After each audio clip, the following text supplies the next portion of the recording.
नमस्कार मित्रों, भगवान श्री कृष्ण कहते हैं किसी का अच्छा ना कर सको तो बुरा भी मत करना, क्योंकि आपके हर कर्मों का फल आपको ही भोगना है, चाहे वो कर्म अच्छा हो या बुरा।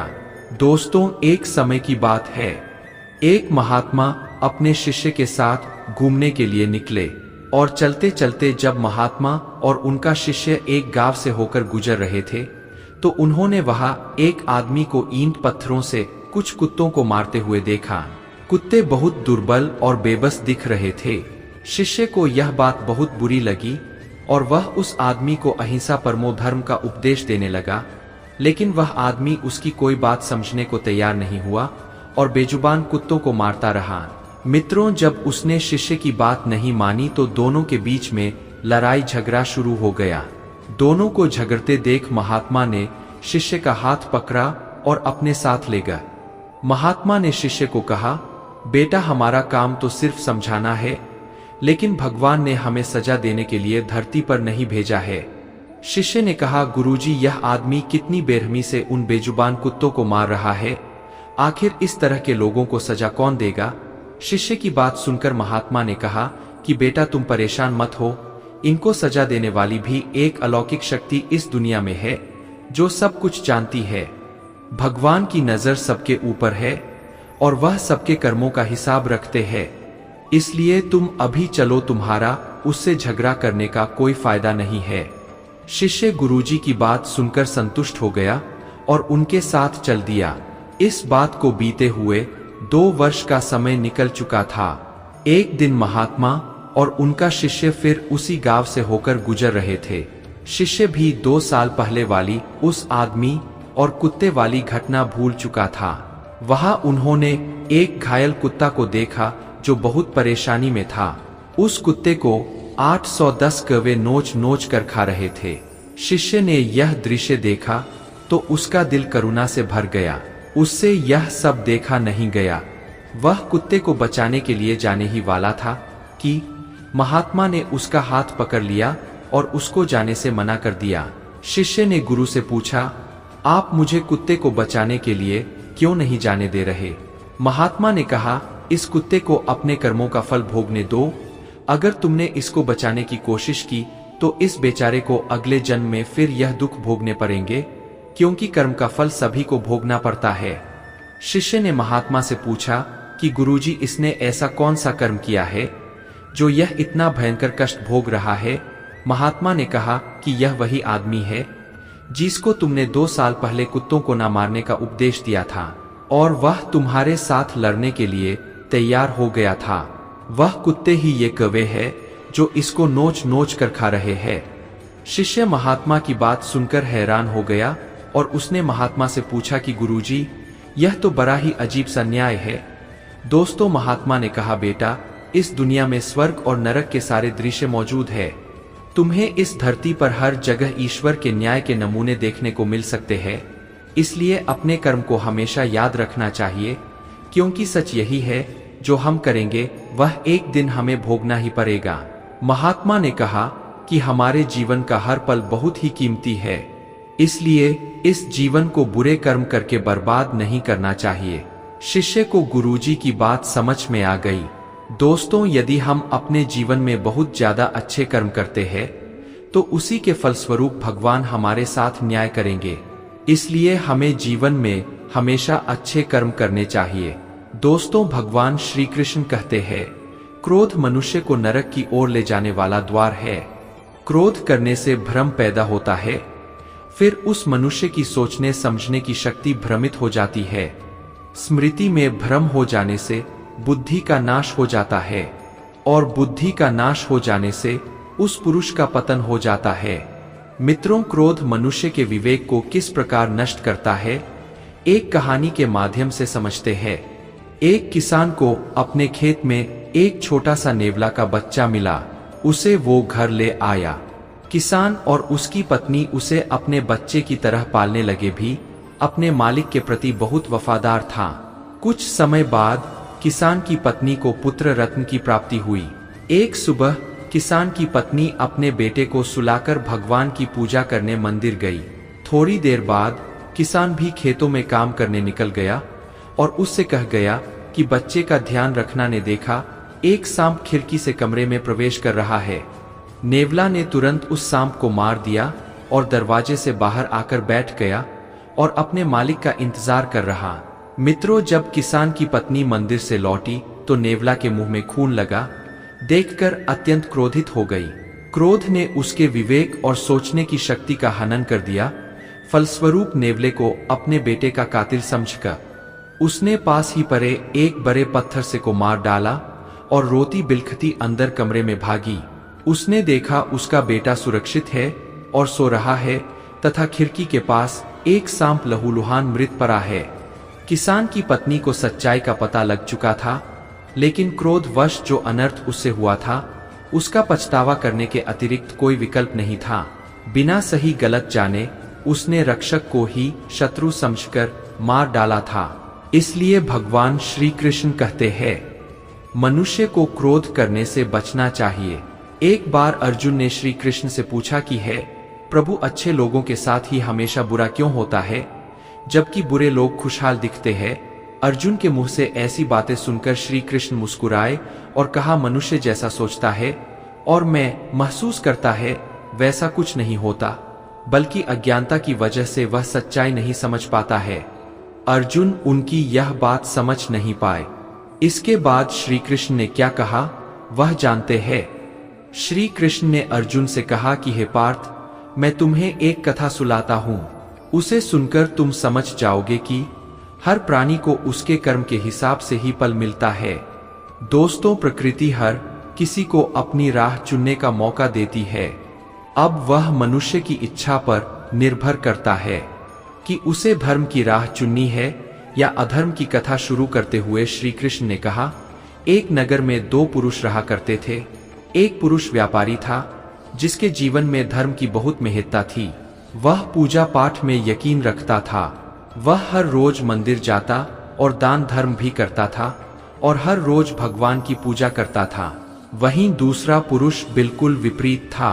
वह हर रोज मंदिर तो जाता था, लेकिन पूजा करने नहीं बल्कि मंदिर के बाहर से जुड़े चप्पल चुराने। उसे दान और धर्म से कोई लेना देना नहीं था। समय बीतता गया और एक दिन बहुत जोर की बारिश हो रही थी। इस वजह से मंदिर में पुजारी के अलावा कोई नहीं था।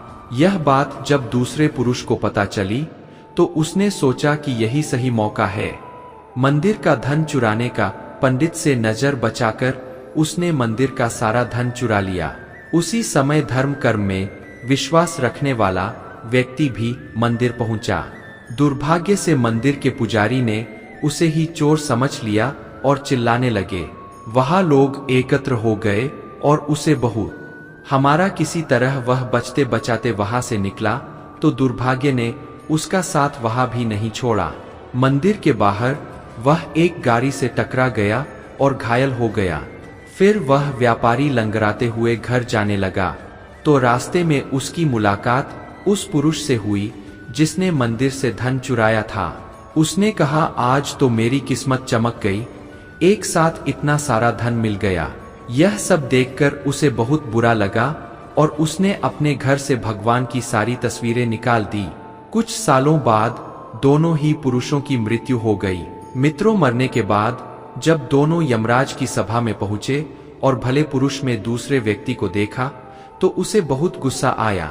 उसने क्रोधित होकर यमराज से पूछ ही लिया, मैं तो हमेशा अच्छे कर्म करता था, दान में विश्वास रखता था, उसके बदले जीवन भर मुझे अपमान और दर्द ही मिला और इस व्यक्ति को नोटों से भरी पोटली, आखिर ऐसा भेदभाव क्यों? इस पर यमराज ने कहा, पुत्र तुम गलत समझ रहे हो। दोस्तों, जिस दिन तुम्हारी गाड़ी से टक्कर हुई थी वह दिन तुम्हारे जीवन का आखिरी दिन था, परंतु तुम्हारे अच्छे कर्मों की वजह से तुम्हारी मौत सिर्फ एक छोटी सी चोट में बदल गई। तुम इस दुष्ट व्यक्ति के बारे में जानना चाहते हो? दरअसल इसके भाग्य में राजयोग था, मगर इसके कुकर्मों और अधर्म की वजह से वो सिर्फ एक छोटी सी धन की पोटली में बदल गया। दोस्तों, कथा सुनाने के बाद श्री कृष्ण अर्जुन से कहते हैं, पार्थ, क्या अब तुम्हें तुम्हारे सवाल का जवाब मिल गया? ऐसा सोचना कि भगवान तुम्हारे कर्मों को नजरअंदाज कर रहे हैं, यह बिल्कुल भी सत्य नहीं है। मित्रों, भगवान हमें कब क्या किस रूप में दे रहा है मनुष्य को समझ में नहीं आता है, मगर आप अच्छे कर्म करते रहे तो भगवान की कृपा हमेशा बनी रहती है।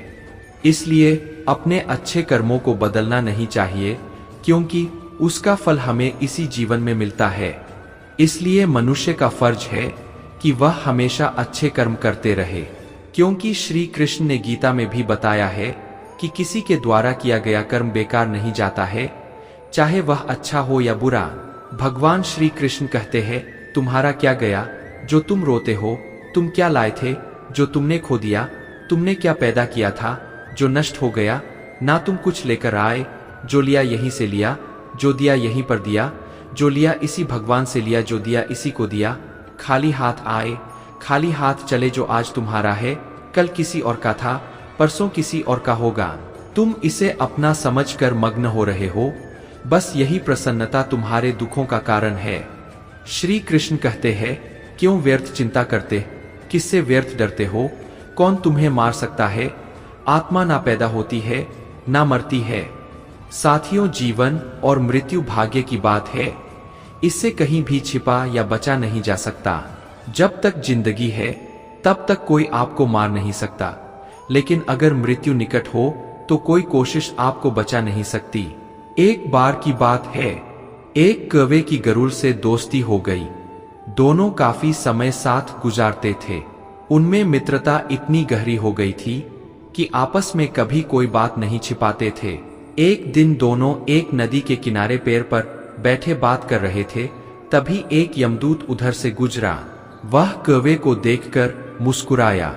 गरुड़ और कौवे ने उस यमदूत को अनदेखा किया और अपनी बातों में लग गए। लेकिन अगले दिन फिर वही हुआ। दोनों बातें कर रहे थे, तभी वह यमदूत फिर उधर से गुजरा। वह फिर कौवे को देखकर मुस्कुराया। इस बार कौवे को कुछ शंका हुई। उसने गरुड़ से कहा कि यह यमदूत मुझे देखकर कल भी मुस्कुराया था और आज भी वैसे ही मुस्कुराया। कुछ गड़बड़ है, हो सकता है मेरी मृत्यु आने वाली है। गरुड़ ने उसे समझाया कि ऐसा कुछ नहीं है, यह एक सहयोग भी हो सकता है। तुम चिंता मत करो, 2-3 दिन और ऐसे ही निकले। रोज यमदूत कौवे को देखकर मुस्कुराता। दोस्तों, अब तो कौवे को यकीन हो गया कि निश्चित ही मेरी मौत नजदीक है। उसने गरुड़ से कहा, मित्र मैं मरना नहीं चाहता, लेकिन यह यमदूत जरूर 1-2 दिन में मेरे प्राण निकाल कर ले जाएगा। यह रोज ही मुझे देखकर मुस्कुराता है। गरुड़ को भी लगा कि हो सकता है कौवे का शक सही हो। उसने कौवे को धैर्य बंधाया। गरुड़ ने कौवे से कहा, तुम चिंता मत करो, मैं तुम्हें यहां से इतनी दूर ले जाऊंगा कि यह यमदूत तुम्हें दिखाई ही ना दे।